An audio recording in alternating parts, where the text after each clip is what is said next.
হযরত ওসমানকে যেহেতু তারা আটক করেছে, এই 1399 জন সবাই নবীজির হাতের উপরে একটার পরে হাত দিতে আছে। বিশ্বনবী ডাক দিয়ে বলেন, সাহাবীরা, জিবরাইল এই মাত্র সূরা ফাতিহা এই সূরার 18 নম্বর আয়াতটা আমাকে তেলাওয়াত করে শুনিয়ে গেল। জিবরাইল এসেছিল, তোমরা কেউ দেখতে পাওনি।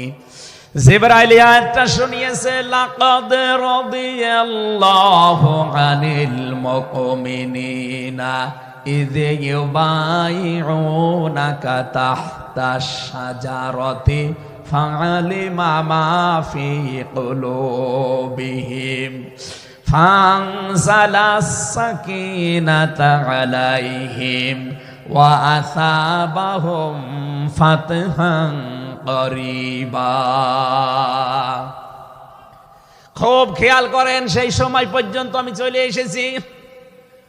নবীজি নিজের বাম হাতটা সাহাবায়ে কেরামদের উপরে রেখে বললেন, সাহাবীরা, আজকের এই বায়াতের উপরে, শপথের উপরে আল্লাহ পাক নিজেই জানিয়েছেন যে তিনি রাজি হয়ে গেছেন। আয়াতটা শুরু করার আগে আল্লাহ দুইটা তাকিদ দিয়েছেন, লাম এবং কদ।